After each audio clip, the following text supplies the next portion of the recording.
எல்லாருக்கும் வணக்கங்க. எல்லாரும் நல்லா இருக்கீங்களா? இன்றைக்கி நம்ம கண்ணம்மா சொல்லக்கல என்ன வீடியோ பார்க்க போகிறோம்னா, கவர்மெண்ட்லேருந்து மாதம் மாதம் நம்ம குடும்ப அட்டைக்கு ரேஷன் உணவு பொருள் மாதம் மாதம் எல்லா கார்டுக்குமே கொடுப்பாங்க. ஒவ்வொரு குடும்பத்துக்கும் பார்த்திங்கன்னா ஒவ்வொரு அளவுகள் 4 பேர் இருந்தால் அதுக்கு தகுந்த மாதிரி, 3 பேருக்கு இருந்தால் அதுக்கு தகுந்த மாதிரி, 6 பேருன்னா அதுக்கு தகுந்த மாதிரி அரிசி, பருப்பு, எண்ணெய், ஜீனி எல்லாம் கொடுப்பாங்க.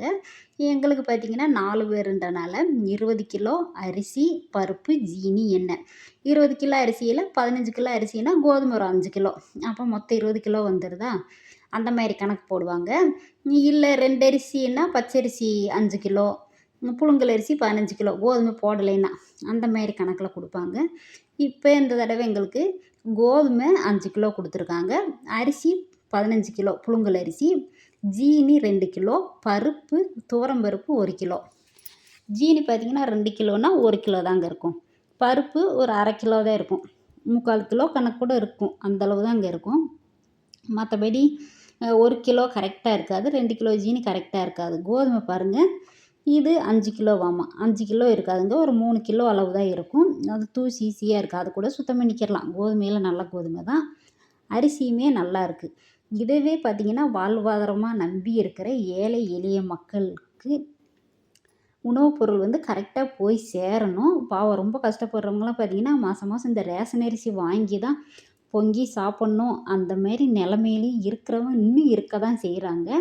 அவங்க வயிற்றுலையெல்லாம் அடித்து இந்த மாதிரி ரேஷன் கடை வச்சுருக்கிறவங்க அடித்து சாப்பிட்றாங்க. ஏன் இப்படி பண்ணுறாங்கன்னு தெரியலைங்க. பாவம் அவங்கெல்லாம் அந்த ரேஷன் அரிசி வாங்கி ஒரு மாதம் ஃபுல்லாக வச்சு ஓட்டணும். அந்தளவுக்கு கஷ்டப்படுறவங்களும் இருக்கத்தான் செய்கிறாங்க. இந்த மாதிரி இருக்கிற இடத்துல நடவடிக்கை எடுங்க. ரொம்ப மனசு கஷ்டப்படுத்துகிற மாதிரி ஒரு சில நேரத்தில் பேசுவாங்க ரேஷன் கடையில் உள்ளவங்க. இந்த மாதிரி அரிசி, பருப்பு இதெல்லாம் பார்த்திங்கன்னா எக்ஸ்ட்ரா கேட்குறவங்களுக்கு போடுவாங்க. ஆள் பார்த்து பார்த்து சொந்தக்காரவங்க வந்தால் அவங்களுக்கு கொடுக்குறது எண்ணெய், பருப்பு இதெல்லாம். நம்ம ஏதாவது கேட்டோம்னா உங்களுக்கெல்லாம் இல்லை அப்படின்னுவாங்க. இப்போ தானே கொடுத்தீங்கன்னா, இல்லை அவங்க கார்டுக்கு தான் வாங்கிட்டு போகிறாங்க அப்படின்னு சில இடத்துல சொல்லுவாங்க. அந்த மாதிரி தாங்க ஆள் பார்த்து பார்த்து செய்கிறாங்க. பாருங்கள், இது பருப்பு 1 கிலோவாம், ஜீனி 2 கிலோவாம். உங்களுக்கே தெரியும் வெயிட் எவ்வளவு இருக்குன்னு. அந்தளவுக்கு ரொம்ப மோசமாக போயிட்டுருக்கு. கோதுமை 5 கிலோனா 3 கிலோ தாங்க இருக்குது. உங்கள் ஏரியாலையும் இந்த மாதிரி தான் கொடுக்குறாங்களா என்னன்னு சொல்லுங்கள். யாராவது ஏதாவது ஏன் எடை இவ்வளோ கம்மியாக போடுறீங்க அப்படின்னா, நீங்கள் தெரிஞ்சதை பார்த்துக்கங்க, எங்கே வேணும்னாலும் போய் பார்த்துக்கங்க அப்படின்னு சொல்கிறாங்க. எதையுமே அவங்கள கேட்க முடியாதுங்க. கொடுக்குறத வாங்கிட்டு வந்துக்கிட்டு தான் இருக்காங்க இன்னும் மக்கள்.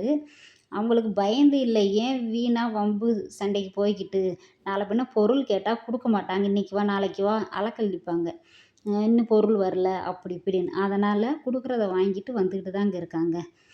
இந்த மாதிரியெல்லாம் இருக்கிறவங்கள பார்த்து நடவடிக்கை எடுங்க. வீடியோ முடிஞ்ச வரைக்கும் ஷேர் பண்ணுங்க. வீடியோ பிடிச்சா லைக்கு, ஷேர், கமெண்ட் பண்ணுங்கள். பாருங்கள், பருப்பில் வெறும் வண்டாக இருக்குங்க. அதனால் தட்டில் கொட்டி வச்சு வெயிலில் வச்சு விடலாமேன்னு வச்சு விட்டேன். பூரா வண்டாக மேயுது அப்படியே மைமேன்னு. வெயிலில் காய வச்சு புடச்சி எடுத்து வச்சாதாங்க நல்லாயிருக்கும், இல்லைன்னா ரொம்ப வண்டு விழுந்துடும்.